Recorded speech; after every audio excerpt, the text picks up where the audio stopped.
Saludos amigos, buenas noches. Una vez más llegamos hasta sus hogares en ocasión de presentarles su programa El Pueblo Cuestiona, como todos los domingos a las 8 de la noche. El jueves pasado se conmemoró el 210 aniversario del patricio Juan Pablo Duarte. Y qué bueno que la mayoría del pueblo dominicano pues quiso celebrar esa fecha tan simbólica para la República Dominicana como es el nacimiento del patricio Juan Pablo Duarte, padre de la patria, creador de la Trinitaria, el hombre que lo dio todo por la independencia nacional. Por eso decimos que todos los dominicanos tenemos una deuda de gratitud con los trinitarios, de manera especial con Juan Pablo Duarte. Los trinitarios fue aquella entidad creada por Juan Pablo Duarte, lo que trajo como consecuencia la independencia nacional. Todos los que hemos nacido en República Dominicana, todos los que aún están en el exterior, pero que son tan dominicanos como nosotros, pues debemos rendir homenaje, reconocimiento máximo a Juan Pablo Duarte, el hombre que lo dio todo, no solo su sacrificio personal, su lucha, sus inquietudes, sino que quedó prácticamente en la peor de las miserias, según se ha dicho, que murió en Venezuela junto a su familia, o donde murió su familia, sin los recursos que realmente tenían en República Dominicana. Esto hace que uno quiera más reconocer todo cuanto hizo Juan Pablo Duarte por darnos lo que hoy somos, un país libre, independiente y soberano. Loor a la memoria de Juan Pablo Duarte, de los trinitarios, y por qué no agregar también a los restauradores de 1865, encabezado por Gregorio Luperón. Los dominicanos tenemos que reverenciar las memorias de nuestros héroes. Los pueblos que olvidan su historia están llamados a repetirla.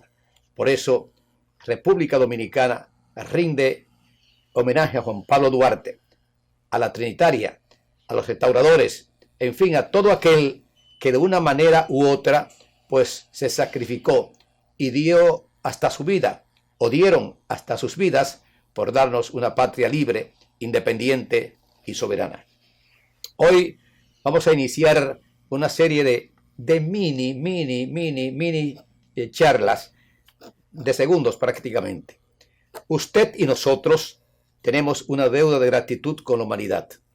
Decimos esto porque si nos olvidamos de los 9 meses que duramos en el vientre de nuestras madres, y además si nos olvidamos de los primeros 8 años, cuando aún no teníamos uso de razón, y a partir de ahí empezamos a anotar en nuestra computadora, en nuestra libreta, donde usted quiera, todo aquel que le ha servido a usted de una manera u otra, directamente a usted o a alguien suyo, servicio que usted agradece si es alguien suyo.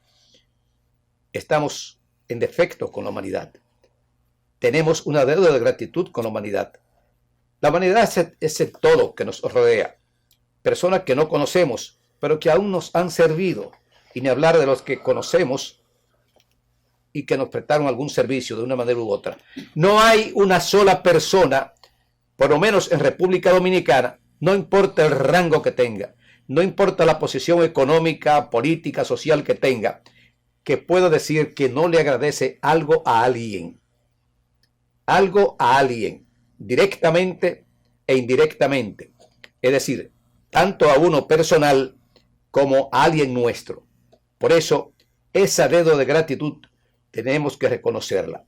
Si vamos a anotar, si vamos a contar todo aquel que de una manera u otra nos ha servido, bueno, tanto para usted como para nosotros estamos en defecto. Tenemos una deuda de gratitud. Decimos esto porque apenas hemos servido tal vez un 5%, mientras que la humanidad, y la humanidad son todos, somos todos, tal vez un 5% hemos servido, mientras los demás nos han servido un 95%. Por eso creemos en la gratitud. Detesto a la persona que no sepa agradecer. Porque esa persona que no sabe agradecer el servicio que se le presta de una manera u otra, no debe llamarse persona. Porque realmente quien no sabe agradecer es una persona que no vale absolutamente nada. Y no es que usted haga algo para que se lo agradezcan, sino es que su conciencia le dicte que usted debe agradecer cualquier servicio que directamente a usted e indirectamente a alguien suyo le haya hecho. De manera que dejamos ese mensaje para que usted lo analice fríamente. Estamos en defecto con la humanidad. La humanidad nos ha servido a nosotros desde que nacimos hasta hoy, a usted y a mí, un 95% de lo que usted y yo hemos hecho individualmente. Hay que agradecer. Siempre hemos dicho de que la gratitud y la traición son hermanas gemelas. Bueno, y lo que está pasando en Haití es grave, grave, grave. Ahora son los policías, los molestos, que atacan la residencia privada del primer ministro. Es decir, eso faltaba, ya mataron a un presidente, se sabe quiénes, o se investigó quiénes, pero en esta oportunidad es al presidente de Haití o al primer ministro de Haití que le han estado tiroteando su residencia. Imagínense, ¿qué puede estar pasando en ese país? ¿Por qué es que se ha estado llamando de que se intervenga Haití para evitar todas esas monstruosidades? Primero, las bandas de criminales que se han adueñado de Haití. Criminales, atracando gente, secuestrando gente, no solamente haitianos, sino también extranjeros. Y eso realmente demuestra hasta la saciedad qué está pasando en la hermana República de Haití. De manera que lamentamos mucho de que haya llegado también a ese colmo de tirotear la residencia privada del primer ministro de Haití. Ubíquese usted en un país que mató a su presidente, en la forma que lo mató. De manera que lamentamos mucho que todo esto esté pasando. El pasado 26, el jueves 26, reiteramos, se conmemoró el 210 aniversario del nacimiento de Juan Pablo Duarte. Y nosotros decimos, es que el pueblo dominicano tiene que estar más que agradecido de todo cuanto hizo Duarte, de cuánto forjó esa mente luminosa de Juan Pablo Duarte, que fue trabajar para darnos lo que hoy disfrutamos, la independencia nacional. Esa independencia que fue forjada, o que fue declarada más bien, aquel glorioso 27 de febrero del año 1844. Pero más aún, después de esa fecha, del trabucazo de Ramón Matías Mella, tuvimos que librar varias batallas contra los haitianos para poder consolidar la independencia nacional. Y esto el pueblo dominicano de hoy debe conocerlo. Decimos el pueblo dominicano de hoy, sobre todo la juventud. Esa juventud que realmente ignora todo lo concerniente a Juan Pablo Duarte, y ni hablar de los trinitarios. Qué pena da que la juventud de hoy, no todos naturalmente los jóvenes, pero un porciento muy elevado, yo diría que la mayoría de los jóvenes dominicanos, estudiantes, ignoran qué fue la trinitaria, qué hizo Duarte, qué hizo Mella, qué hizo Sánchez, y ni hablar de los restauradores, qué hizo Luperón. Entonces, nos da mucha pena, realmente nos da mucha pena que estudiantes, hasta universitarios, ignoran todo lo concerniente a la historia de República Dominicana. Cualquier persona habla con un estudiante, y ni hablar estudiante, la gente del pueblo ignora realmente en su totalidad, todo lo concerniente a la independencia nacional y a la restauración de la República. Porque sin saber por qué y para qué, se ha ido eliminando la historia de la escuela pública, de las universidades, se ha ido borrando, se ha ido dejando, y quién sabe por qué, por cuáles razones, Por eso nosotros decimos, reiteramos, los pueblos que ignoran su historia están llamados a repetirla. Los pueblos que ignoran su historia están llamados a repetirla. Y aquí en nuestro país hay un segmento de la población, yo diría un 95% de la población dominicana ignora su historia. No sabe nada de la restauración de la República, mucho menos va a saber de la independencia nacional, mucho menos de lo que fue la Trinitaria. 16 de julio de 1838. Y fue de ahí justamente donde nació lo que hoy conocemos como la independencia nacional. Y qué bueno que el gobierno y distintas entidades, distintos organismos, pues se hayan preocupado en celebrar o al celebrar el 26 de este mes, 26 de enero, el 210 aniversario del nacimiento del patricio Juan Pablo Duarte. Porque no sabemos qué hubiese sido de esto que hoy es República Dominicana si no hubiese sido por la mente preclara de Juan Pablo Duarte y los trinitarios. Esos hombres que reiteramos se reunieron ese 16 de julio del año 1838 frente a la iglesia del Carmen, siendo aproximadamente las 10 de la mañana, según dicen los libros de historia. De manera que hacemos este comentario porque queremos llevar a las mentes, a los cerebros, al conocimiento de todos los dominicanos que ignoran todas esas fechas gloriosas. Si no saben lo que pasó el día 16 de julio de 1838, mucho menos van a saber qué pasó el 27 de febrero de 1844. Y ni hablar qué pasó después de 1844. Cuántas batallas tuvimos que librar los dominicanos contra los haitianos. La primera fue el 19 de marzo de 1844 en Azua.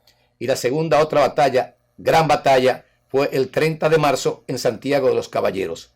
Es decir, estamos nosotros en la obligación, con las memorias, con el recuerdo de esos que sacrificaron por darnos una patria libre, independiente y soberana. Y por eso debemos repetir lo que dijo Juan Pablo Duarte. La República Dominicana será libre e independiente de toda potencia extranjera o se hunde la isla. Y Duarte dijo más: mientras no se escarmiente a los traidores como se debe, los buenos y verdaderos dominicanos serán siempre víctimas de sus maquinaciones. Lo repito, la República Dominicana será libre e independiente de toda potencia extranjera o se hunde la isla. Y dijo además: mientras no se escarmiente a los traidores como se debe, la República Dominicana será siempre víctima de sus maquinaciones. Juan Pablo Duarte.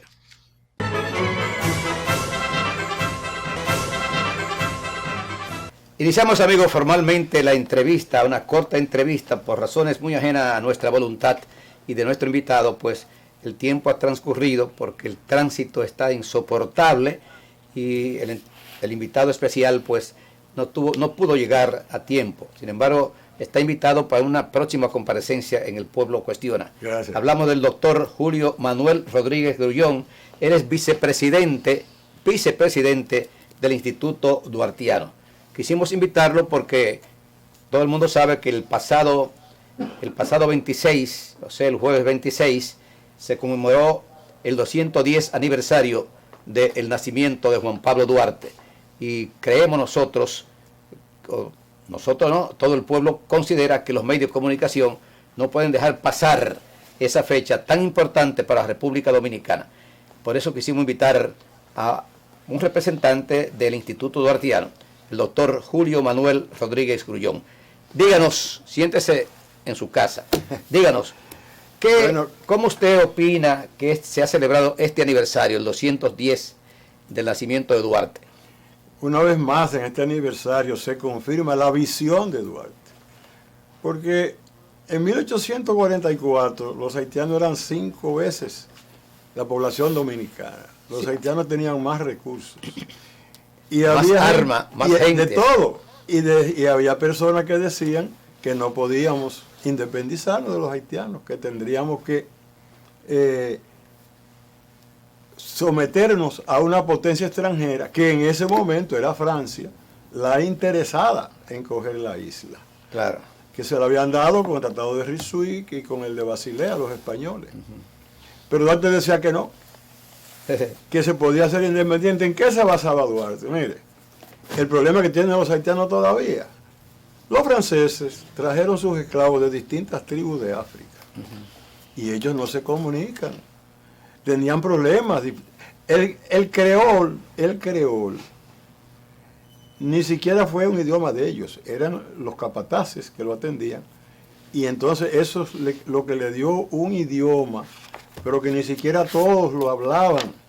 O sea que aunque fueran 5 veces mayores, no tenían la coherencia. Duarte también vio que el ejército haitiano no era efectivo porque tenía exceso de oficiales, cuando uno lo comparaba con los oficiales que debe tener un ejército. Y por último, Duarte sabía que los dominicanos éramos una nación, un solo idioma, una religión, igualdad de costumbres, no teníamos problemas raciales. Los haitianos, y esto parece que es raro, tenían problemas raciales, los blancos, los mulatos y los negros. Dessalines odiaba a los mulatos y a los blancos, y lo mataba a la vista. ¿Lo mataba a la vista? A la vista, Dessalines. sin averiguar, Dessalines. Wow. Entonces, ¿por qué era eso? Bueno, por la esclavitud en Haití era horrible. Los esclavos le ponían un hechizo cuando llegaban y le ponían un número. Era un animal que llegó a la finca. No me digas. Y se trataba como tal. Entonces, cuando viene la Revolución Francesa a decir que todos son iguales y que se acabaron los esclavos, los blancos rehusaron darles la libertad. Los negros se revoltearon, quemaron, mataron y salió Haití. Dessalines. 1 de enero de 1804. Independencia de Haití. Bueno, entonces quieren cogerse la isla entera. Dessalines invade en el 5, pero no puede capturar la ciudad de Santo Domingo. Y al irse, quemó, mató, robó todos los pueblos de su camino, corrieron por el Cibao. El degüello de Moca fue el degüello de Moca. Fenomenal. Que es bueno que el pueblo dominicano sepa, de manera especial la juventud, los jóvenes estudiantes, que en ese 1805 se produjo el degüello de Moca. Sí, así fue. Y ahí se fue el cura, se fue todo el mundo. Toda la iglesia, niños, mujeres embarazadas, todo el mundo se fue ahí. Pero además quemaron Santiago y mataron. Fue una cosa horrible. Y de ahí salió entonces un miedo de los dominicanos hacia los haitianos. Sobre todo los niños. Un miedo que fue Duarte el que lo tuvo que vencer. Porque por eso fue que Duarte, cuando hizo la Trinitaria, usó un lenguaje criptográfico. Esto es, que no fue en español ni en inglés que se hizo el juramento, sino en un lenguaje que se inventó Duarte, para que solamente lo supieran los que estaban ahí. Claro. Y por eso el reglamento se conoció, el juramento se conoció en 1890. Y por eso los trinitarios. Sí, ellos lo sabían. Y esa sociedad estaba a prueba de delaciones, por eso. Claro. Entonces, cuando llega el 1843, que los haitianos se revoltean contra Boyer, Duarte se une a los reformistas y derrocan a Boyer. Entonces viene la fase de que los dominicanos y los haitianos estuvieron por un tiempo unidos, pero se separaron de una vez porque los haitianos querían que siguiera hablando francés y los dominicanos, los trinitarios, Pina a la cabeza, querían que se hablara español en las reuniones oficiales y en los documentos. Entonces hubo una ruptura y vinieron a buscar a Duarte. Entonces estaban unos dominicanos que compartían esa idea de que no podíamos con los haitianos, reforzada por el cónsul Saint-Denis. Saint-Denis fue un cónsul que vino para que Samaná pasara a ser propiedad de los franceses. Sí, quedamos los franceses y pausamos.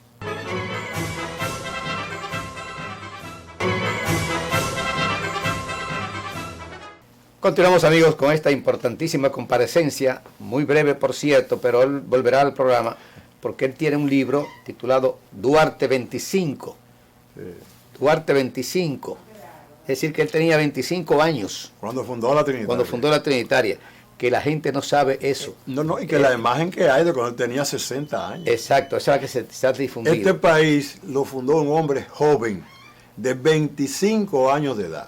Y esas fotos que hay, de un Duarte que estaba ya muy desgastado y muy deteriorado, no dan idea de eso. Claro. No dan idea de eso. O sea, del joven de 25 años. Claro.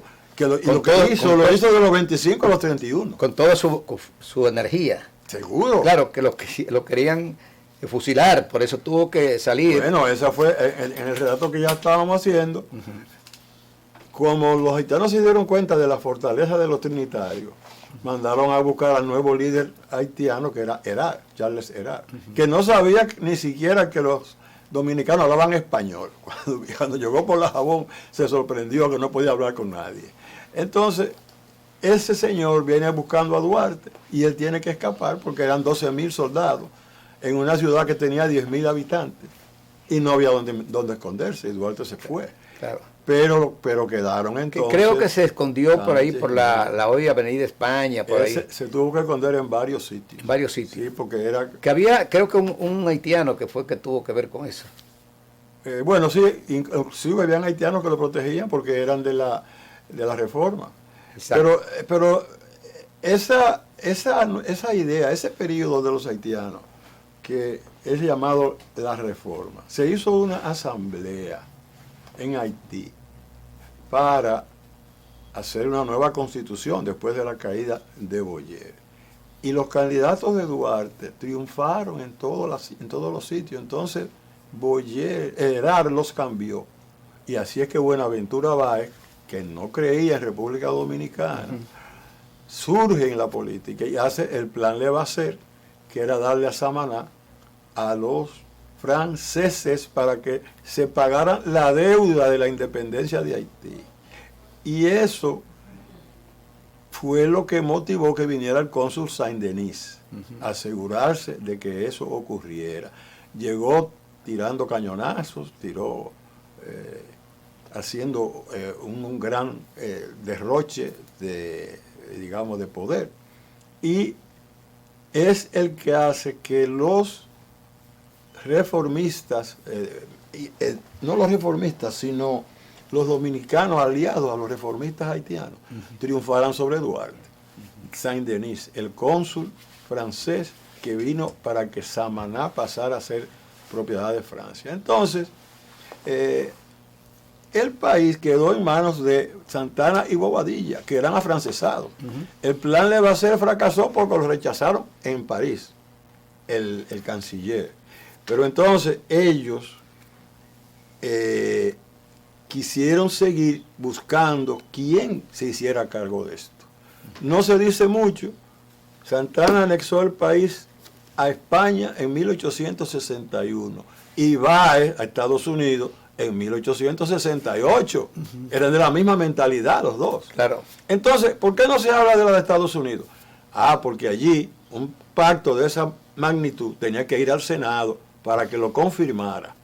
Y como el Senado no lo confirmó, el pacto se cayó. Pero realmente... El de Santana. No, el de Báez. Digo el de Báez. Estaban en Estados Unidos. Okay. O sea, Báez es casi increíble. Se van los españoles en 1865, en julio, y en diciembre Báez es presidente, que estaba durante la época de la anexión en España, que lo nombraran a él en vez de Santana de gobernador, y se metió en el ejército. O sea, tanto Báez como Santana no creían en la independencia. Para nada. Para nada. Eran Ellos creían y querían un protectorado. Eran anti-haitianos. Y querían que nosotros nos colocáramos bajo la protección de una de las potencias de la época, la que fuera. En el libro estaba eso bien claro, y está la lista de todas las cosas. Qué bien. Esa fue entonces los primeros 35 años de nuestro país. Estuvo gobernado por Santana o por Báez. Y ellos dos buscaban todo ese tiempo cómo liquidar nuestra independencia. Después del 27 de febrero, ¿cuál fue la actitud de Bobadilla? Bueno, Bobadilla era un veterano de la política. Un intelectual. Sí, sí, pero estaba en política desde la época de la España boba y siguió, y era funcionario de los haitianos, de la dominación haitiana. Bobadilla era funcionario, llegó a ser fiscal en el Ceibo y ahí hizo amistad con los mellizos Santana. Y él es Pedro y Ramón. Sí, Pedro y Ramón, porque que nacieron en Hincha. Nacieron en Hincha, salieron huyendo de los haitianos, su papá, y se instalaron en el Ceibo, y ellos, por un asunto del hombre más rico, que era Febles, Ramón se casó con la hija, y el hombre murió, y Pedro se casó con la viuda, y ellos pasaron a ser las personas más importantes del este, claro. Los mellizos Santana. Luego murió rápidamente Ramón en este periodo crítico de la lucha contra Duarte, estando Duarte todavía aquí.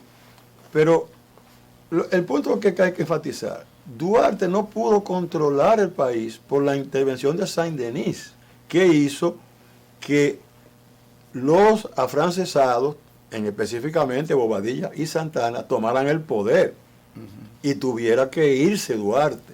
Y por eso fue que el país en los primeros 35 años estaba a disposición de las potencias. Los haitianos, porque venimos al punto actual, los haitianos no progresaron por la división que se ha mantenido, porque ellos no confían unos en otros, porque no tenían ninguna tradición. Los españoles no dejaron una universidad, una catedral, un ayuntamiento. Los franceses no dejaron nada de eso allí. Haití era la finca más productiva del mundo, claro, en su época, pero más nada, claro, ellos nada más sacaban y explotaban. Por eso Francia debía estar más cerca de Haití. Claro, ellos son históricamente los más responsables. Los más responsables. Los americanos, que son ahora la potencia. Y el Canadá también. Porque hay mucha influencia francesa, porque Quebec era francés. Los haitianos que vienen a nuestras universidades y se gradúan, una buena parte se va a Quebec a trabajar, no quieren volver a Haití. Hubo un funcionario en el Canadá que era haitiano, me parece una mujer, que ocupó un gran puesto en el Canadá. En el caso específico del regreso de Duarte después de la independencia, que fue, pues Duarte tuvo que irse en el 43. Llegó el 15 de marzo. Llegó el 15 de marzo. Y se le hizo un recibimiento apoteósico. Ahí fue cuando se la proclama de oh padre de la patria. Exactamente. Oh padre de la patria. Porque nosotros decimos, digo yo, que Duarte es el único padre de la patria. Eso sería otro programa, pero como Duarte no pudo gobernar, ¿verdad? Sánchez y Mella, después que se fueron al exilio todos en el 44, cuando regresaron, Duarte no regresó. Pero entonces Mella se hace santanista y Sánchez baecista. Pero entonces, y eso no fue lo que lo expulsaron. Ellos no apoyaron a Jiménez, que había sido trinitario, era el que estaba en el gobierno. Parece que quedaron heridos porque Jiménez se pasó al bando de Santana en el 44. Entonces, no podemos tener gente que estaban con Santana o con Báez y considerarlos padres de la patria. Bueno, ¿a qué atribuye usted? Y una pregunta no quiero que se nos quede. ¿A qué atribuye usted que se haya ido eliminando la historia de nuestras universidades, de los colegios, de las escuelas, en fin? Porque hablar con un joven estudiante hoy de historia es hablar casi con nadie. Digo, no todos. Es que hay escuelas que no dan historia. Bueno, imagínense. Peor todavía. No todos. Hay estudiantes que son muy, muy preocupados en nuestra historia. Pero hay otros que no conocen absolutamente nada. Mire, la enseñanza de la historia en nuestras escuelas siempre ha sido deficiente. Cuando yo fui a la escuela ya en los años 50, mire, hace ya un tiempo, la historia que nos daban no llegaba ni a la intervención americana, que era la historia de Bernardo Pichardo. No llegaba. Uno salía de la escuela normal para la universidad sin tener noticias más allá de bolos y coludos. Sí, pero después se recompuso la historia. Bueno, esa es otra cosa. Después de la muerte de Trujillo, se ha querido reformar la enseñanza de la historia, Pero vuelvo y le digo, es muy deficiente eso en la escuela. Inclusive es deficiente en la universidad. O sea, hay problemas para esto que yo le digo de que Duarte no pudo ser gobierno porque Saint-Denis intervino a favor de Santana y Bobadilla. No le queda claro a nadie, no se aclara. Y Duarte, porque detrás de la expulsión de Duarte vino los atropellos a su familia. Dos personas muy cercanas a Duarte quedaron locas, Juan Isidro Pérez y su hermano Manuel, locos del atropello que hicieron los santanistas y Bobadilla contra la familia, y se fueron todos apresuradamente para Venezuela. O sea que tanto Santana como los Bobadilla estaban opuestos a que Duarte regresara al país. Claro, totalmente. Pero además que después que hacen ese atropello, que entonces quedó Duarte sin dolientes aquí, ese es otro problema. No quedó nadie de la familia de Duarte, todo el mundo se tuvo que ir. Entonces Duarte se deprimió, se fue a Venezuela, tuvo 12 años sin comunicarse con nadie. La idea era que los dominicanos se entera, tengo entendido, después de que Santana le entrega la soberanía a España. Duarte se enteró de la anexión como 6 o 7 meses después, porque sus hermanas en Caracas recortaron la noticia y se la mandaron por correo. ¿Dónde él estaba por allá? Sí, por donde él estaba, que era bastante lejos. En esa época un correo así en Venezuela cogía 3 meses. Él se enteró. 3 meses para llegar. Sí, entonces él se enteró y enseguida fue que volvió a Caracas. El 4 de agosto volvió, de 1862. Volvió Duarte. Y entonces, cuando regresa Duarte aquí, ¿por dónde regresa? Por Montecristi. Por Montecristi. El 25 de marzo. Nosotros los haitianos vamos todos los años allá. 25 de marzo de 1864. Pero ya no era el Duarte del 44. Estaba muy deteriorado. Porque él estuvo en la gravedad de Mella, tengo entendido. Mella murió. Él murió junto a Mella. Mella estaba en Guayubín cuando Duarte regresó. Sí. Y se juntaron en Guayubín. Después que tenían 20 años sin verse. Mella también estaba en lecho de muerte. Y Duarte siguió para Santiago y más atrás mandaron a Mella, que murió en Santiago a comienzos del mes de junio de 1860. Doctor, lamentablemente el tiempo ha terminado, pero usted queda invitado para un próximo programa para hablar de su libro, Duarte 25, bueno. Duarte 25.